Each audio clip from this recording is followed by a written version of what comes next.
Assalamualaikum warahmatullahi wabarakatuh.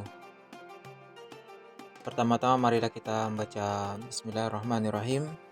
Mudah-mudahan dengan membaca Bismillahirrahmanirrahim kita mendapat keberkahan Allah Subhanahu wa taala.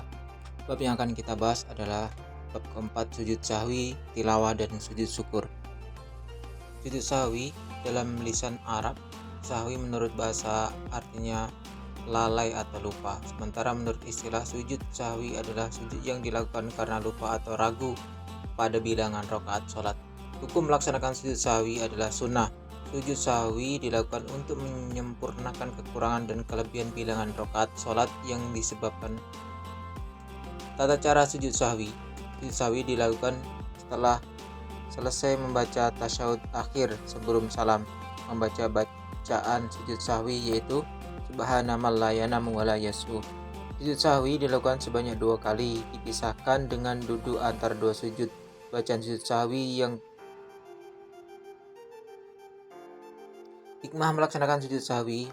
Pertama, menjadi pribadi yang rendah hati, sportif, mau mengakui kesalahan diri dan bersegera memohon ampun kepada Allah Subhanahu wa taala atas kekhilafannya yang baik yang disengaja ataupun tidak disengaja. Menyadari bahwa manusia tempatnya salah dan lupa, oleh karena itu manusia tidak berhak untuk angkuh atau sombong dan harus selalu beristighfar minta ampun kepada Allah Subhanahu wa taala. Sujud tilawah.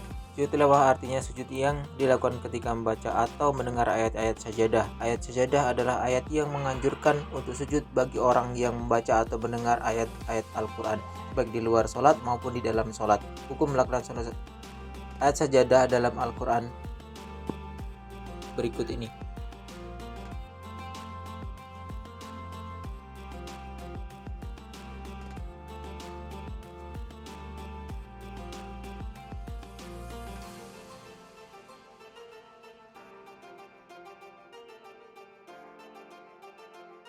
Tata cara sujud tilawah di luar sholat.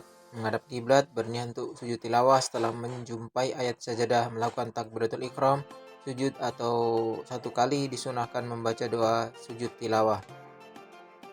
Bangun dan sujud dengan membaca takbir, kemudian melakukan salam.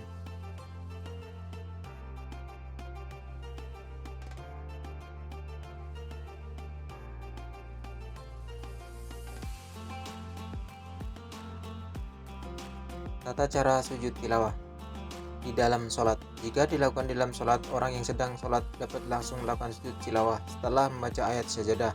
Setelah sujud langsung takbir dan kembali berdiri melanjutkan sholat. Dalam sholat berjamaah, jika imam melakukan sujud tilawah setelah membaca ayat sajadah, maka makmum wajib mengikutnya. Akan tetapi jika imam tidak melakukan sujud tilawah, maka makmum tidak boleh melakukan sujud tilawah. Hikmah melaksanakan sujud tilawah. Mendekatkan diri kepada Allah Subhanahu wa taala. Dengan sujud tilawah, kita sebagai makhluk ciptaannya akan menjadi merasa dekat kepada Allah Subhanahu wa taala. Dijauhkan dari godaan setan, meningkatkan derajat ketakwaan seseorang kepada Allah Subhanahu wa taala apabila seseorang telah memiliki ketakwaan. Sujud syukur. Sujud syukur adalah sujud yang dilakukan sebagai wujud terima kasih kepada Allah Subhanahu wa taala. Sujud syukur dianjurkan ketika seorang hamba mendapat nikmat atau karunia yang besar dari Allah. Tata caranya, pertama diawali dengan niat sujud syukur, kedua melakukan takbiratul ihram, ketiga melakukan sujud syukur 1 kali sambil membaca Subhanallah la yanamu wa la yasu. Subhanallah walhamdulillah wa la ilaha illallah wallahu akbar, la haula wa la quwata illa billahil aliyyil azim. Kemudian baca salam. Hikmah melakukan sujud syukur. Pertama, sebagai ungkapan terima kasih kepada Allah. Dalam kehidupan sehari-hari, Allah SWT senantiasa memberikan kepada nikmat, anugerah dan karunia kepada manusia. Tidak sombong atas hasil yang telah diraih pada saat hidup di dunia. Segala sesuatu yang telah dicipta tercapai. Terima kasih sudah mengikuti. Assalamualaikum warahmatullahi wabarakatuh.